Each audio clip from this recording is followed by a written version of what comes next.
Assalamu alaikum wa rahmatullahi wa barakatuh. Sister Khadija from United Arab Emirates. Assalamu alaikum. Wa alaikum assalam wa rahmatullahi wa barakatuh. I wanted to ask a question. Naam. It's like many people they go for Umrah, and then I want to know is Hajj compulsory after Umrah, or like you can do many times Umrah and then perform Hajj when you want to? Okay, barakallah feek.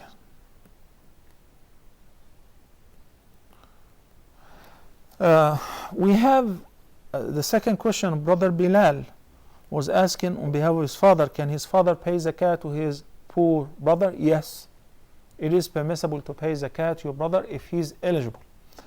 Brother Abu Sa'id, who called earlier, he said about a hadith in which the Prophet ﷺ postponed Salat al-Isha. There's actually a bunch of hadith in this regard. The cornerstone pertaining to the times of the prayers is when Jibreel alayhi salam came to the Prophet ﷺ one day and he led him in the prayers, in the 5 daily prayers, at the earliest time of each prayer. Then the next day he came and he led him in the latest time of each prayer. He said, between these two times you may pray. With regards to Al-Isha, he came to him in the first night after the red twilight has disappeared.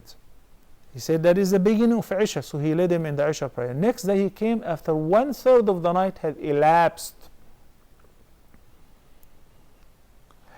In the hadith of Anas and others that the Prophet ﷺ, and this is a sound hadith, have deliberately postponed the Isha prayer until it was approaching midnight,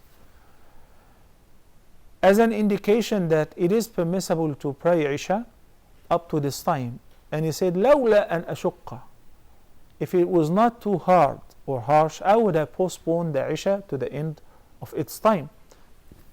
But Isha, like the rest of the prayers, it is recommended to be offered at the earliest time. For Dhuhr, for instance, it is recommended to be postponed for an hour or so, because when the sun is right in the middle of the sky, just moved away from its meridian, it's extremely hot in the areas which is hot. So Nabi sallallahu alaihi wasallam would postpone the Dhuhr for some time so that the sun would move a little bit and there would be shade, and it will cool off a little bit. This is as far as the Jama'ah. Isha likewise, you may pray it from its earliest time when the red twilight disappears all the way until midnight. And midnight, we discussed it over and over and over, midnight does not necessarily mean 12 a.m.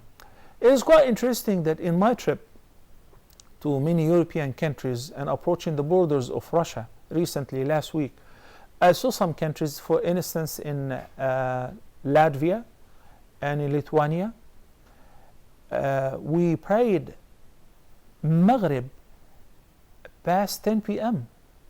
like 10:09, 10:10, 10:15 p.m. This is Maghrib time. So these guys would have to fast for over 21 hours because Fajr is before 3 a.m., like 2:50 a.m. And do you know what time was Isha? Isha was 12:10 p.m., 12:05, 12:10 a.m., I'm sorry. So can you imagine? So midnight in this case will be the time between 10 p.m. and 3 a.m. That's how many hours? 5 hours divided by 2.5 hours. 2.5 hours. Yani midnight for these guys will be 10:30 or 10:35. I'm sorry, 12:35 a.m.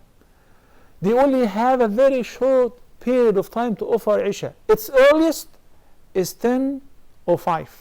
Its latest is 10:30 or 35. For people who have a long night, the night will be divided, the time will be divided from sunset until dawn by 2. And the result from the time of sunset till this time, that is midnight.